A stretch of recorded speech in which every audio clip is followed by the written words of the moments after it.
Golconda jewellers తెలంగాణలో మొట్టమొదటి factory outlet మన కొత్తపేటలో ఫిబ్రవరి 14న గొప్ప శుభారంభం. నమస్తే అండి జయప్రద గారు. నమస్తే అమ్మా, శ్రీమాత్రే నమః. జయప్రద గారు, వివిధ రాశుల్లో భాగంగా ఆ రాశి గల వారు ఎలా ఉంటారు, వాళ్ళ లక్షణాలు ఏంటి, అలానే చక్కటి పరిష్కార మార్గాలు సూచిస్తున్నాము. సో చివరి రాశి మీన రాశి గలవారు ఎలా ఉండే అవకాశం ఉందండి? మీనరాశి సూపర్ రాశిది. సో మీనరాశి అంటేనే మీనం. సో ఆకర్షణీయంగా ఉంటారు వీళ్ళు చూడడానికి. మీరు వీళ్ళ లక్షణాలు అడిగారు కదా. సో వీళ్ళ లక్షణాలు ఏంటంటే ఇక్కడ ఉన్నా సరే వీళ్ళని గుర్తుపట్టగలం ఈజీగా. సో వాళ్ళు చూడడానికి కానీ మాట్లాడే విధానం కానీ అంత ఆకర్షణీయంగా ఉంటుంది. సో కళ్ళు ఆటోమేటిక్గా వాళ్ళు ఎవరో డిఫరెంట్గా ఉన్నారే అని అనిపిస్తుంది.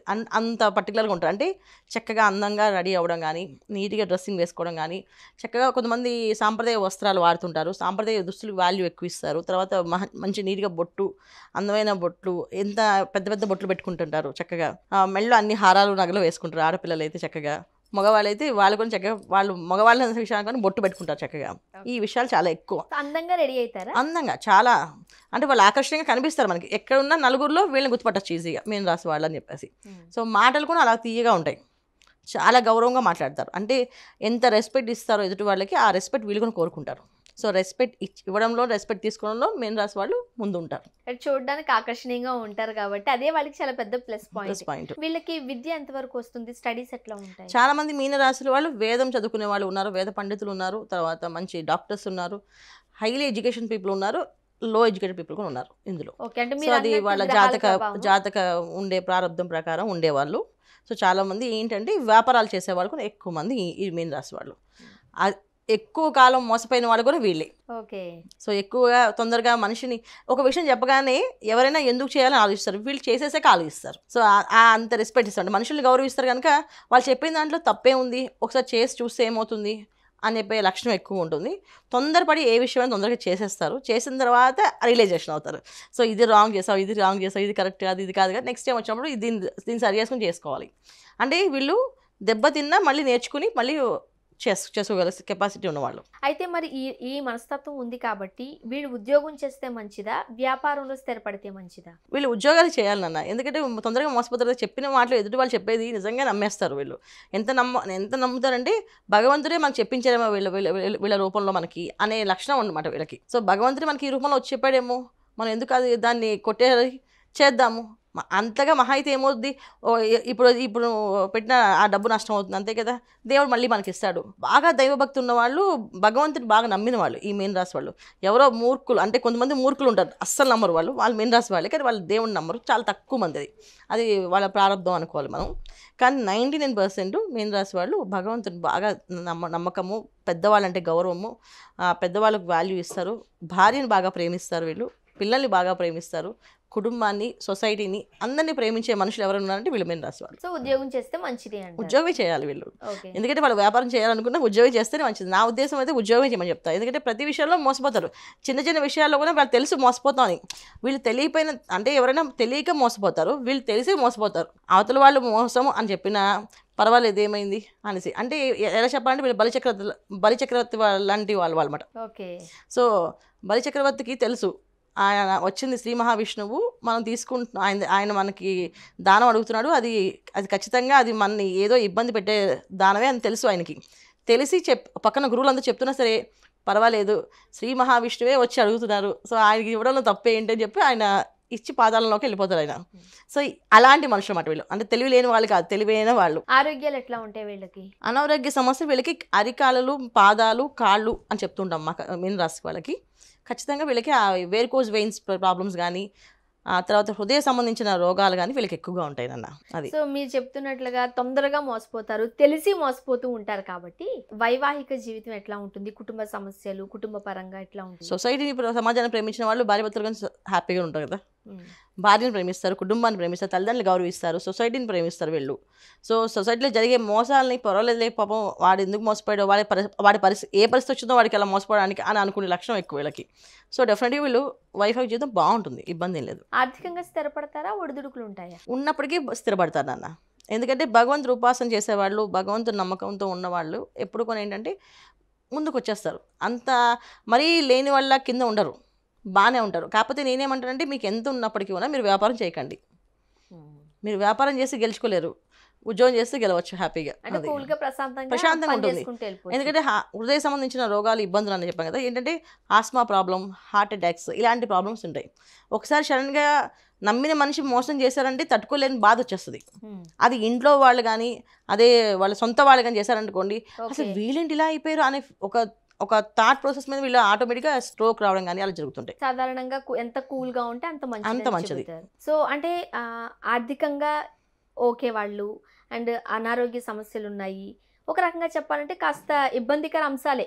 మరి వాళ్ళకి ఎటువంటి పరిష్కార మార్గాలు సూచిస్తారు? నిరంతరం దైవారాధన, పరమేశ్వరుడు అంటే భక్తి, దేవుడు అంటే భక్తి, అన్ని భక్తులు వీళ్ళకి. కాకపోతే నేను ఎక్కువ ఏం చెప్పేదంటే లలిత అమ్మవారి ఉపాసన చేయమని చెప్తా. లలిత అమ్మవారి ఉపాసన చాలా వీళ్ళకి విశేషమైన ఫలితాన్ని ఇస్తుంది. లలిత అమ్మవారి పారాయణ చేసుకోవడం, లలిత అమ్మవారి పూజ చేయడం, కొంతమంది బాల ఉపాసన ఉంటుంది, బాలమ్మవారి ఉపాసన చేయడం, ఇలా చేయడం వల్ల చాలా మంచి విశేషమైన ఫలితాలు వస్తాయి. క్షేత్రం వచ్చేసి త్రిపురాంతక క్షేత్రంలో వీళ్ళు నిద్ర చేయడం, త్రిపురాంతక క్షేత్రానికి వెళ్ళి బాల అమ్మవారిని దర్శించుకోవడం, అక్కడ నిద్ర చేయడం, అక్కడ అన్నదానం చేయడం చాలా మంచిదన్న. సాధారణంగా ఇప్పుడు క్షేత్రాలను దర్శించలేని వారు అండ్ ఇంట్లోనే ఏదైనా పూజ చేసుకోవాలి, లేకపోతే ఒక్కొక్క వారంలో ఈ పని చేస్తే మంచిది, సో కొన్ని సూచనలు చేస్తూ ఉంటారు కదా, వస్త్రదానం కావచ్చు, లేకపోతే మీనరాశి వాళ్ళకి మనం ఈ పూజ ఆ పూజ అని చెప్పగలం. వాళ్ళ అన్ని పూజలు చేస్తుంటారు వాళ్ళు చక్కగా. వాళ్ళు మీనరాశి అంటే ఏంటంటే, మీనం అంటే 2 మీనాల భిన్న మనసుతో ఉంటాయి కదా.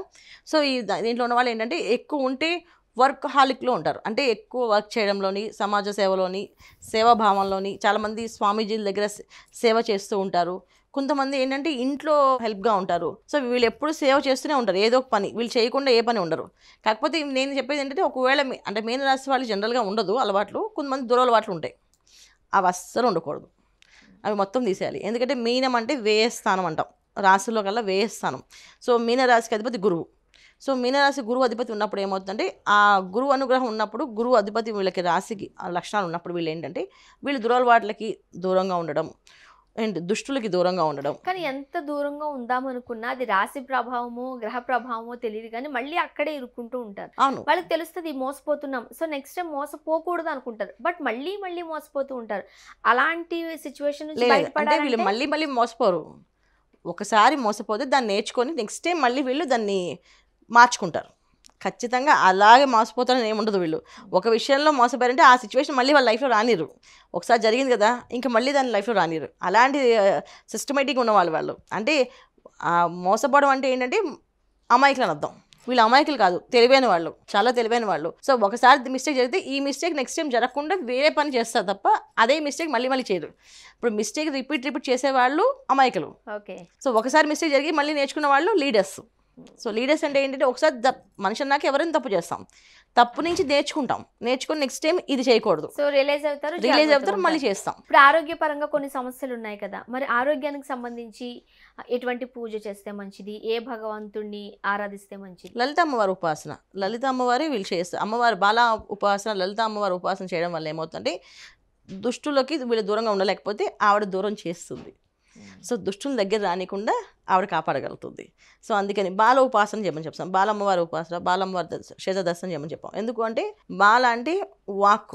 ఎప్పుడైనా ఎవరితో అయినా మనం మాట్లాడినప్పుడు అవతల మోసం అంటే వీళ్ళు అక్కడ వాళ్ళకి ఏ హామీలు ఇవ్వరు. వీళ్ళంటే హామీ ఇచ్చేస్తారు, ఫస్ట్ చేసేస్తామండి, మీకెందుకు మేము చేస్తామండి అని చెప్పేసి. తర్వాత వీళ్ళు ఇబ్బంది పడతారు. అయ్యో వాళ్ళు మోసం తెలియదు, మనం చేస్తామని మాట ఇచ్చాం కదా, మాట మీద నిలబడదు దాన్ని, మాట మీద నిలబడడం చేస్తారు.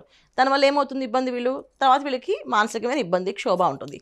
సో ఈ ఉపాసన చేయడం వల్ల ఏమవుతుందంటే, ఖచ్చితంగా వాళ్ళు ఆ పని చేయరు. ఇప్పుడు మీనరాశి గల వారికి కలిసి వచ్చే అంశాలు అంటే కలర్ కావచ్చు, లక్కీ నెంబర్ కావచ్చు, వారం కావచ్చు, ఏమంటారు? మీనరాశి వాళ్ళకి లక్కీ కలర్స్ అన్నీ కలిసి వస్తాయి. ఎందుకంటే ఈ వ్యయ స్థానానికి అధిపతి గురువు కదా. సో అందుకని వీళ్ళు లక్కీ నెంబర్స్ అన్ని లక్కీ నెంబర్సే. ఏ నెంబర్ అయినా మంచిదే, ఏ నెంబర్ లక్కీ నెంబర్, ఏ కలర్ అయినా మంచిదే, ఏ కలర్స్ అయినా మంచివే. మంచి కలర్స్, అన్ని కలర్స్ వీళ్ళు లైట్ కలర్స్ ఎక్కువ వాడచ్చు. లైట్ కలర్స్ ఎక్కువ ఇష్టపడడం వల్ల మంచిది నాన్న. ఏ రోజు అయితే మంచిది? గురువారం. ఏ పని చేయాలన్నా గురువారం ప్రారంభం చేస్తాం. గురువారం, శుక్రవారము, తర్వాత శనివారం. ఫస్ట్ ప్రయారిటీ గురువారం, సెకండ్ ప్రయారిటీ శుక్రవారం, థర్డ్ ప్రయారిటీ శనివారం. ఓకే, గురు శుక్ర శనివారం. సో వీళ్ళు ఖచ్చితంగా ప్రతిదీ మంచి చెడులు తెలుసుకుని నడిచే మనుషులు. అంటే ఒక విషయం ఇలా చెప్తే, ఇలా వెళ్ళండి నేను గీత గీస్తే అలాగే వెళ్తారు వాళ్ళు. ఈ గీత ఎందుకు గీసారని అడగరు. సరే మీకు అనుకుంది విధంగా చేద్దాం, తప్పే ఉంది అందులోని, వాళ్ళు చెప్పిన దాంట్లో తప్పేం లేదు కదా, చేయడంలో తప్పే ఉంది. రైట్. అని ఇంతకుముందు మీరు అన్నట్టుగా అలా ఫాలో అయిపోతూ ఫాలో ఉంటారు. అవుతారు. జయప్రద గారు, మీన రాశి గల వారు ఎలా ఉంటారు, అలానే చక్కటి పరిష్కార మార్గాలు అందించారు. ధన్యవాదాలు. నమస్కారం. శ్రీమాత్రే నమః.